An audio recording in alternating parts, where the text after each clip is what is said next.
Hi everyone, Dallas here, the Mystic Stitch. I just wanted to show you guys some stuff that I've been working on that I'm super excited about and having fun with. So the first thing is this little tiny book, which is all cute. La la la. It's this little map pattern sort of, and there's hibiscus flowers on it. And then I found this old hibiscus button in my stash from my grandmother, and I put that on there and just made a little closure, and it's super cute. But the point of it is that I wanted to try out this Coptic stitch, which I did, and I think it looks pretty cool. This, being my first one, it's definitely not perfect. But I think I actually have pretty good spacing, and, it's a handmade book, so whatever, right? But the point is that I wanted to practice because I'm making this book, and this will be my next, hopefully this will be my next video that I can show you guys, this book here.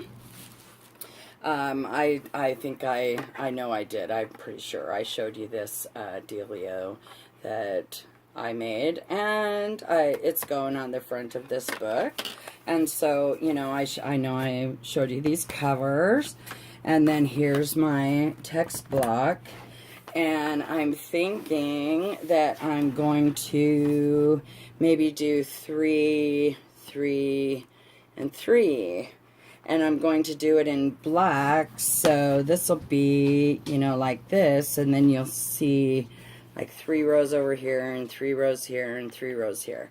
I don't know, I haven't specifically made up my mind. But anyway, that's an upcoming project, and so you'll be seeing that soon. So then another thing I made was this one day I was babysitting my grandson, and I just needed to keep my hands busy.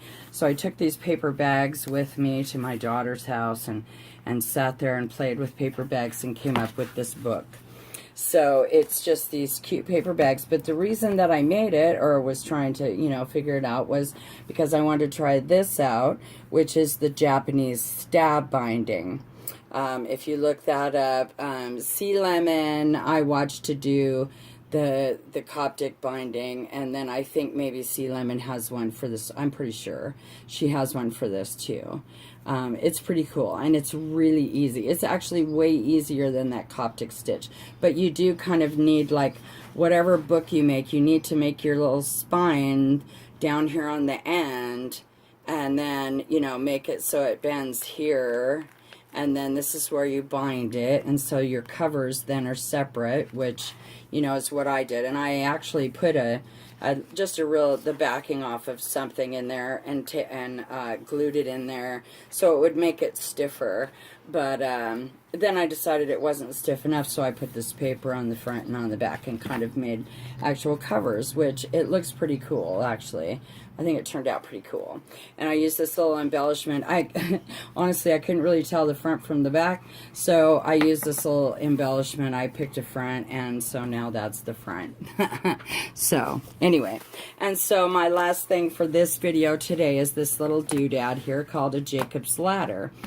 And I'd actually never heard of one of these before, and I was video surfing the other day, and I found it, and I said, well, that's just an interesting gadget. What's up with that? And so I watched the video, and oh my goodness, I did not write down, actually I did. I wrote down the person's name, and now I don't see the piece of paper anywhere that says the person's name. I will try and maybe put it in the description. Anyway, so I watched the video, and it was TV Weekly. The channel's called TV Weekly. So I made one, and it's so interesting. I have to kind of pick this up because it's like really long. See, 1, 2, 3, 4, 5, 6. It's 6 segments long. And so when you get, you start out, it's like this, and you go, and you have this long thing. Well, then you flip it back and forth. Let me turn it sideways and watch what happens. You see this crazy thing? Like, I'm not even quite sure yet how this actually works, but I see and I know that it works because it's happening like right in front of me. So what a trip, right? What a trip. But this is a super fun thing. And I think that I'm actually going to make some of these maybe for my grandkids for Christmas, because it's a tiny bit meticulous. You have to make sure you get everything, you know, the same size and square, and the ribbons are all, you know, at least fairly even, and there you are. And I just think it's awesome. So anyways, oh, and one more thing, another upcoming project. I'm starting with, oh my goodness, that's my dogs. I'm starting with this, and I'm going to make a purse. I'll fill you in later. Have a great day. Love everyone.